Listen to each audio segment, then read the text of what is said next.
Feature phones are good to make a call. But if you ask somebody to make a payment using a feature phone, it's very cumbersome. It's not convenient. It's simpler to use with cash. So that's why we want to see, rather than try to boil the ocean, let's go behind low-hanging fruit and convert the majority. So our target is, at least if we can convert 30% of the cash transactions into digital, we have gone a long way.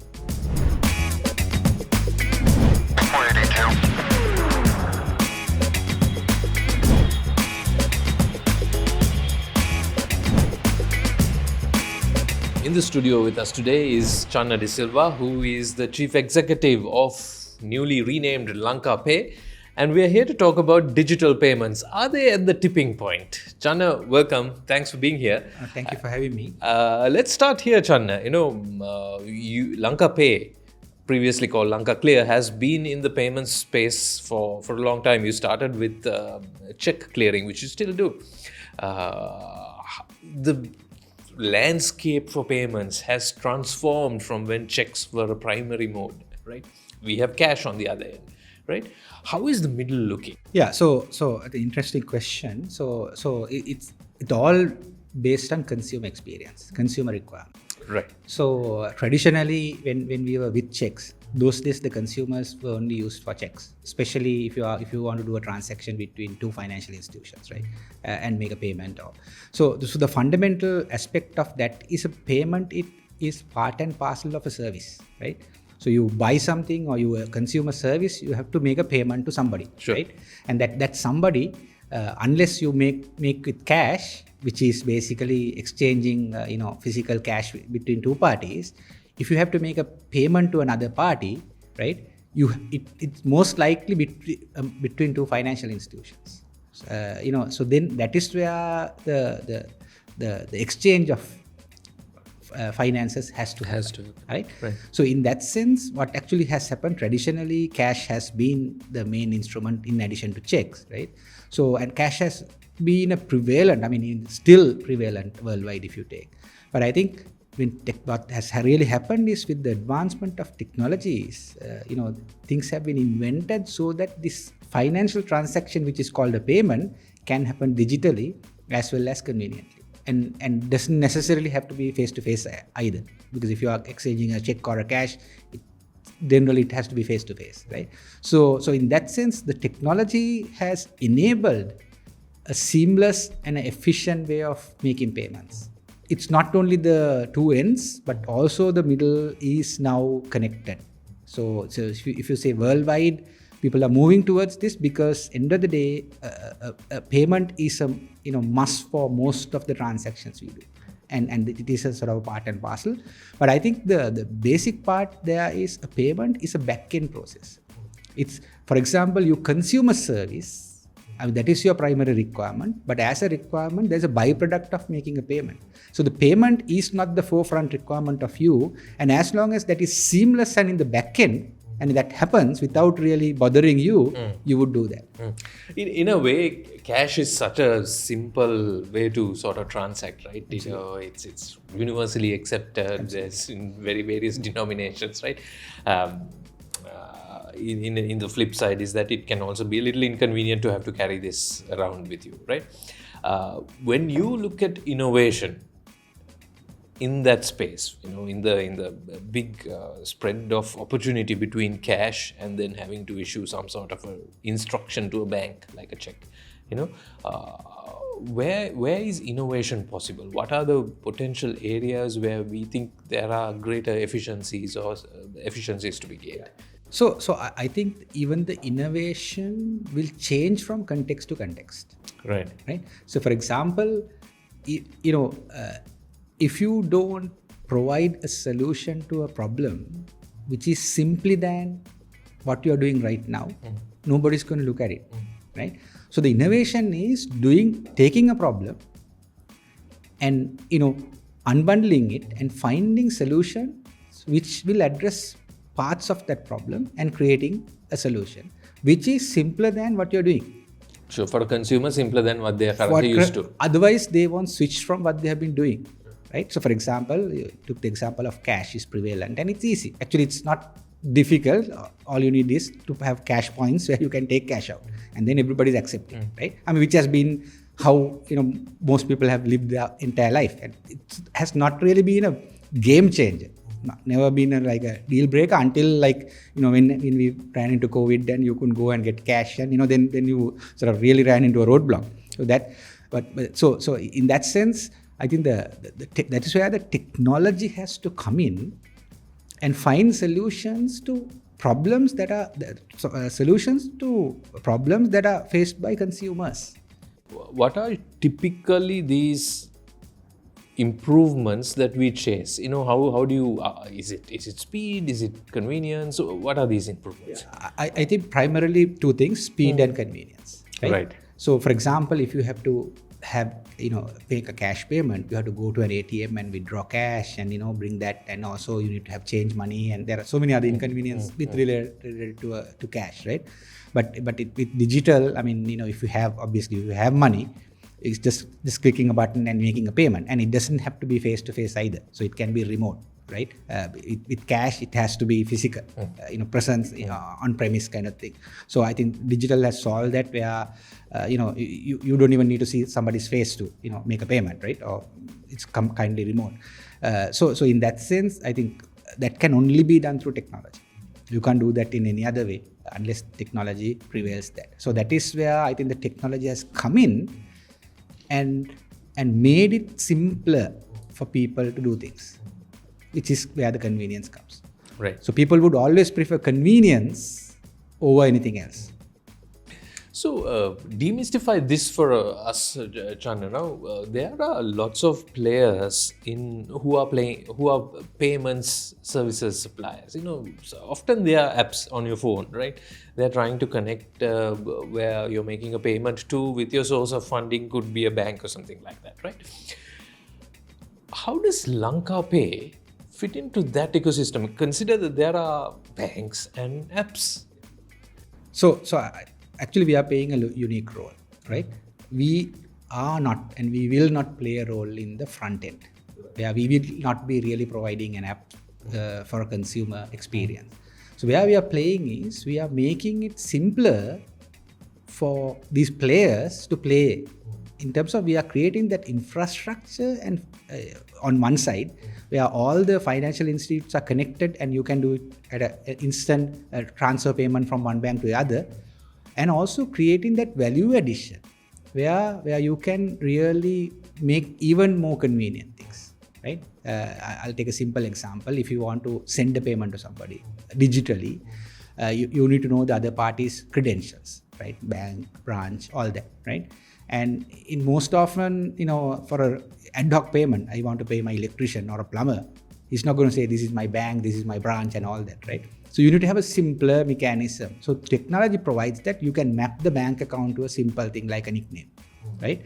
So if I want to send money to you, if you tell me this is my nickname, this is my mobile number, I can just send it, and back end it gets transferred. So that provides customer convenience in terms of not having to go through a lot of hassle to send something to you. So you provide a technology in that instance of a nickname and a mobile number is entered. Absolutely. You link that to an account and transfer the money. That's right. correct. So you are not a regulator, but you are a technology solutions provider into the mix. We provide that technology so that you can transfer funds between two entities seamlessly without even knowing the back-end entity. You don't even need to disclose the bank. Sure. So it's just a nickname and a mobile number. Of course. Right? Yes. So which will basically propel a lot of younger generation. But they are not going to go with the traditional way of creating a profile for a payee, and all that, which is what traditionally has been, where they just need to click a button and send money and make sure that it goes to the right person without really making a mistake. So that's where the technology comes. Map this landscape for us. Now, you gave us one example, right? And in that example, the amount of money to be transferred and the mobile number is entered into an app, basically. That is not your app. That is a third-party app, right? And you are involved in translating that into action and sending it to the right place. Map what you're doing for us. This is just one thing, I presume, right? You're doing check clearing, you're doing this, but map the whole picture. Yeah, so if you simply put, what we are doing is we are connecting financial institutions into a single network. Right. Whether it's in check. So when somebody is doing a transaction within your bank, which we call on us. So for example, if the merchant and the customer is in the same bank, it doesn't actually need to go through us. It's the bank's network. Sure. But if the customer and the merchant are in two different entities, then we come in and we exchange that. So that's where the common network, that whether it's in check clearing, it's interbank checks. Whether it's in cash withdrawals, you can go to another bank's ATM and withdraw cash. Or it's a payment from one entity to another, that's where we get involved. So LankaClear is the party that runs the interbank ATM. Yes, I mean, I would term it as we are the glue that binds all these entities together into a not only ATMs but all the payment instruments, whether it's digital, whether it's cash, whether it's checks. So what is the opportunity? Now you've connected the ATMs, you've connected customers, you made it possible for customers to connect to merchants, providing the middle infrastructure there. How do you vision a substantial future for yourself if you've achieved these things already? Well, yeah, I think two things. So we have done the basic plumbing. I think it's in place. But what we are now envisioning is how do we make things more and more convenient for consumers. So that's where we are going and filling some of these gaps. As I said, this nickname is filling a gap. Sure. Right? For example, we are in the process of putting a system together where you can just send a request. Like as I said, a plumber wanting money from me, he'll just send a payment request to me. I'll get it as a message. I just click on it and it'll open up whatever app I have. I can make a payment, right? So that's convenience, right? So he doesn't need to disclose me anything and all that, right? And also, for example, if you visit a premise, right, you see a QR sticker, you just scan it with your phone, which is Lanka QR that we have implemented. So you don't need, the merchant doesn't need to disclose anything, it's in the QR. So app takes it, you just, so that additional layer in front, we are creating that additional layer so that the fintechs and the banks can benefit to provide better consumer experience. So that's basically what we are doing in addition to the plumbing that we have done. We are putting that additional layer. Coming back also, we are creating digital signatures, because when you take a payment, it's not only the payment, there is a document trail, like a purchase order or an invoice, all those things. Most are manually signed, right? So unless you automate that portion, you're only automating one segment. So we are actually creating that, basic infrastructure level so that people can use those and provide better consumer experience. I think that's where the game we are in. Because if you are to get more and more consumer adoption or change the consumer behavior, technology has to make their lives easier than what they are doing. So essentially, you're chasing also, one of the objectives would be a physical cashless world, right? Is that the big vision? Yeah, I would like to think it slightly differently. I would not term it as a cashless, because we have never seen a cashless technically anywhere. So it would be less cash, reducing the use of cash. It should be at least for the foreseeable future, right? But the second thing is, the big vision is actually how do we get some of these marginalized people into the financial ecosystem. That's the bigger picture, which we call financial inclusivity, right? Because there are lots of, if you look at the Sri Lankan demographics, 19.1% is urban and more than 80% is rural, right? So all this time, at least in the past, we have been catering to Western province only, especially with the technology and all that. Now with the smartphone, and also thanks to COVID, where people had to get into e-learning and other things using smartphones, we are seeing propagation of technology into these pockets. Because if you have technology in somebody's hand, getting them to use it is a simpler task than somebody who's not having technology. Right? So that's why we are also very selective. How do we take it? Because there are different technologies. Now, for example, if you even take these phones, there are feature phones and smartphones, right? And feature phones are good to make a call. But if you ask somebody to make a payment using a feature phone, it's very cumbersome. It's not convenient. It's simpler to use with cash. So that's why we want to see, rather than try to boil the ocean, let's go behind low-hanging fruit and convert the majority. So our target is, at least if we can convert 30% of the cash transactions into digital, we have gone a long way. What is your estimation of digital transactions versus total?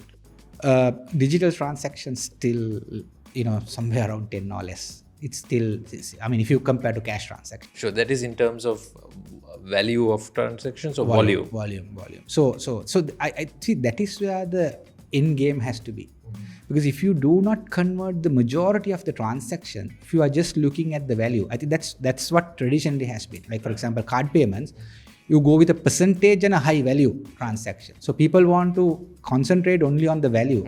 But here, if we are to go less cash, you have to convert. So that is also again in the financial sector. I don't think they have been all this time up to now. Maybe they are now realizing it's not transaction banking that they are used to, right? Because I mean, imagine number of times that you are doing a fund transfer for a month, very limited, right? Yeah. But you go and buy a good, or need to pay for a service every day, right? So that is where the transaction, and these are low value. So we actually seen that very low. Reloading a mobile phone, you go cash, buy a scratch card, and which is a transaction. And if you don't convert this, we will never reach that 30%. How do you think the payments landscape will evolve?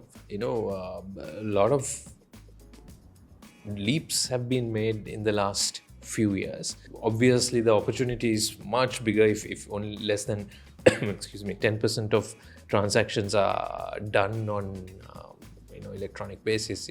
There's a big opportunity. How will this evolve, you think? So I think it will evolve, because I think one good thing is we have the basic plumbing or infrastructure in place to do that, right? Now, basically taking that infrastructure, using that infrastructure in place, creating solutions that consumers will use, right? I think that's where the sort of the gap has been, in terms of consumer adoption as well, right? So we are heading in that direction right now. For example, certain mobile payment platforms, right? We are seeing, we are doing millions of transactions, and nearly 50% of those are very low value, below 250 rupees. So which means the mobile reloads to, all these small ticket items are converting. So people with smartphones, they are actually on the right path, because, and I think we are getting there. Only thing is, unless we take it outside the Western province, we will not see results. So we need to slowly go there. And I would say it's a difficult task than converting the Western province. Probably most of the capable, I wouldn't say capable, but people who have mastered digital maybe within Western province. But I think some of the data points proved that wrong. Like in other provinces also we are seeing that.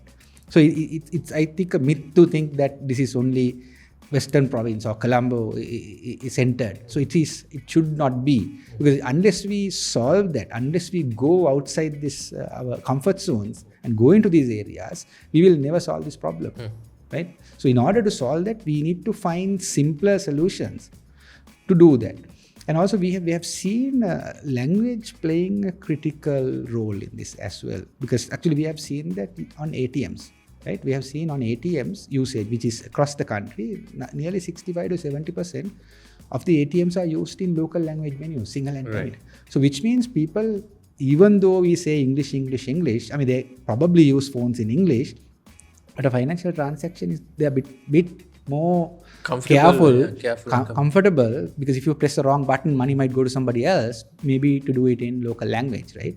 So that preference will always be there. I think the best option is to provide trilingual, technology, so that they can do in whatever language they are comfortable with.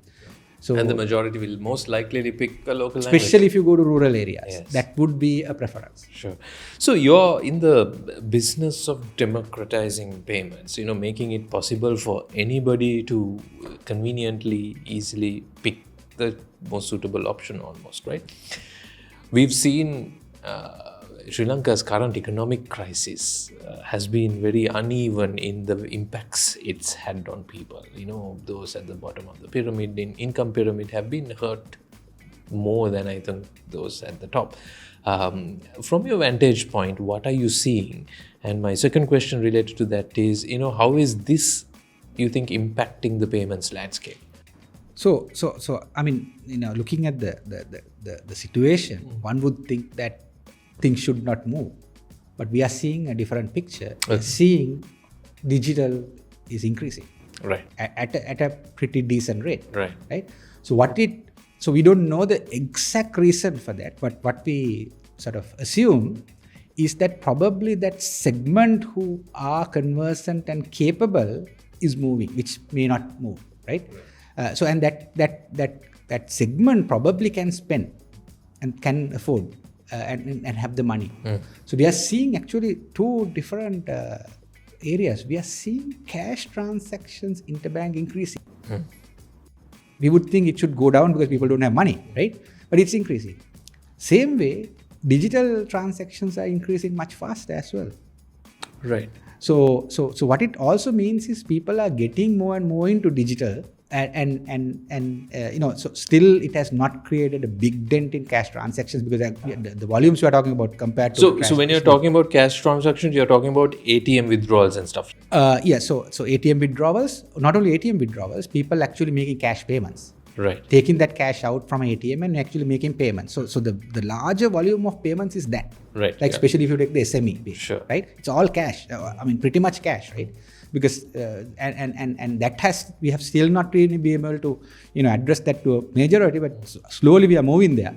Because unless you address that, where the last mile with the cash transaction, if you don't move that into digital, we will never go there because obviously the problem is the cycle breakdown, right? Because for example, you want to consume a certain service and maybe you want to make a digital payment. I will take a simple example like a three-wheeler guy, right? You want to make, because you are using Pick Me or Uber rider sharing and you want to pay with a mobile and the money goes to his account, for example, right? But the end result is, at the end of the day, the guy needs to buy vegetables or groceries and he goes to a small shop or a vegetable seller who only accept cash. So he has to go to an ATM and withdraw cash and pay. So that cycle breakdowns. Because of that, he say, I don't want card or digital payment, give me cash. So unless we solve that last mile where the three-wheeler guy can also pay digital, this is never going to move. Sure. So we need to address that last mile problem, which actually we are looking at in different options to move that. It's not a simple thing to move that segment, but unless we do that, this will remain to be a Western province solution or a large value solution. Before I come back to the second part of my last question, let's address this. If you thought that last mile, you need to fix this last mile, and potentially the most difficult piece of the value chain to fix, how are you approaching it? What are the potential solutions that you have? Yeah, so when we look at, especially if you look at the SME base of merchants, we call it merchants. Actually, some of these people are not even merchants, right? Previously, we looked at like card payments and so on, where you need a physical instrument with them, right? And most of the time, you have to pay for that as a merchant. And this is kind of costly if you look at this segment. So you need to find a solution for that, right? That is one. The second one is this segment, these are small ticket items. And if you charge a higher percentage of a commission from them, they would rather go with cash. This is what, it's a deal breaker then and there. For example, if you have to pay 3.5%, to a bank, which is typically what you get with cards, right? Card. And they would say, no, give me cash. Because, 100 rupees, 350 is big, right? So you have to, unless you reduce that, they would always push for cash, right? So that is what traditionally has happened. So two ways to handle this is, one is to reduce that commission ideally. The second one is also to get these other guys into the ecosystem, right? So if you address this, so getting the other guys into the ecosystem, you need to provide address this technology at the merchant. That's where we put like things like Lanka QR, where you don't need technology, it's just a sticker on a wall. So there's no cost, right? But they are enabled.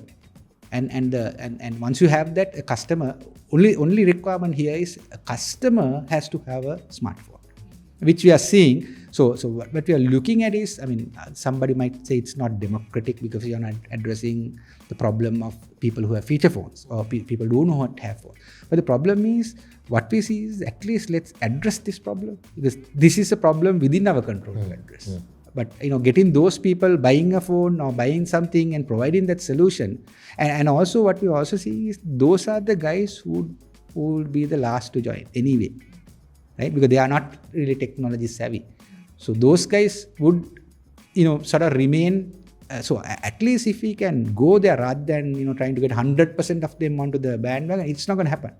Right? And then you suggested there's over 8 million smartphones in the country. Absolutely. And people are using this to, get on social media, for instance. Absolutely. So so the whole idea is if they're already using technology, moving them is going to be simpler than somebody who's not using technology. So our approach is, let's actually get them. Sure. Most of them are even still not there. I'll tell you a simple example. I was like visiting a supermarket the other day, and I saw a guy just before me. He was carrying like 5 telecom bill, utility bill, water bill, and he was actually giving cash when he had a smartphone in his top pocket. And I didn't talk to him, but I was going to tell him, why are you doing this? You can do it. You don't have to come to supermarket. You can do it from home. Why are you wasting your time, right? Most likely he has a bank account, right? And it's just that maybe lack of awareness or something. So that's where, if we can at least get this 8 million potential target in, I think we have come a long way. There was a second part to my previous question, and the first part to which, when you responded, you suggested, hey, transaction volumes are up, right? Despite the economic crisis, you're saying that this year. How is this whole thing impacting LankaPay and its sort of plan and vision for Sri Lanka? Yeah, so what we are saying is, actually from our LankaPay perspective, we are at least seeing some results of our hard work in this, right? So which is a positive thing, right? And we are seeing more and more people moving, and they finding this convenient and behavior changing, right? It may not be at the pace we want, but at least we are seeing that difference, right? So now we want to actually solve a different problem, right? That is now, that is our next journey, where we are seeing cross-border transactions. We have that same bottleneck, the cost, the time it takes, right? So that is where we want to solve. So we would be Sri Lanka-centric anyway, right? So in and out of Sri Lanka, cross-border, we want to be part of that and solve that problem. So that is where we actually in the process of joining what's called the Asian Payment Network, where there are 11 countries in Asia Pacific. And 13 payment networks are connected into a single hub, and we are in the process of connecting that. Once we do that, we can actually, whether it's ATM withdrawals or instant fund transfer or QR payments, we can do with these countries instantaneously and at a much lower cost. So if we can do that, then we will see more and more people participating cross-border, right, in transaction, because obviously it's efficient. Right now, what happens is if you send money, you don't know how long it takes and how much it costs. So it costs this thing. So we want to make that efficient and less costlier for people who are transacting, so that Sri Lanka, especially with this foreign exchange remittance crisis that we are facing, hopefully that's where we want to help. And since we have the technology in place, where it's just a matter of partnering and connecting with those guys and making it happen. So that's where we are heading. But I think we still not finished converting the local domestic. We have a long way to go, but I think we are on the right track there. So we would continue on that journey as well. Brilliant. In conclusion, anything you want to add, Channa?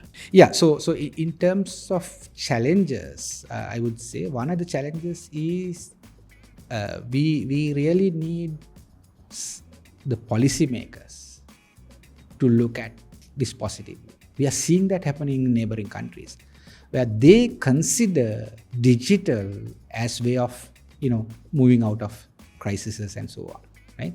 So in that sense, for example, I'll tell you a simple example. We have enabled digital signatures since 2009, which will basically automate the document trail.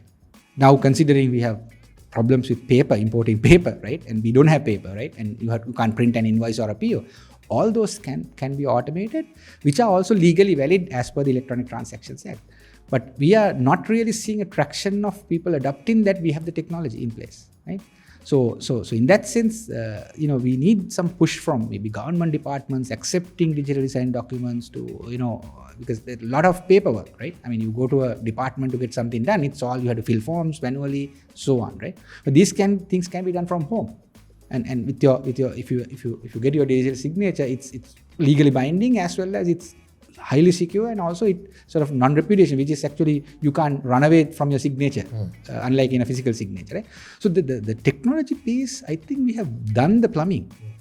It's just a matter of we need some push from the policymakers, the regulators, for wider adoption, to sort of instruct, mandate, and sort of I would say maybe even force, because that's for the common good of the country, not necessarily for any purpose. Because unless we go in that direction, if employers start using, common thing is no point automating one department unless you automate all the associated departments in the government, right? Because it doesn't create efficiency, right? So we solve piecemeal problems, but it doesn't solve the consumer problem or the citizen problem. So we need to solve citizen problem. To do that, we need to automate the entire. I'm not saying it's easy, but unless we are looking at that as a solution and goal, we will never really solve this. We'll always solve piecemeal and stuck in the same place, right? So we really need to look at end to end and solve that problem so that actual efficiency will come. This is not only citizens, even businesses, traders, like who are doing import-export business. We have to solve their problems. Right? If you solve their problems and make things efficient, we will have more transactions. We will have more business for the country and, maybe cross-border and all these things. So this technology is there. It's just that the matter of how do we apply this and move forward. Channa Silva, that's a wonderful conversation. Thanks so much for joining us. Thank you. Thanks for having me. It was my pleasure.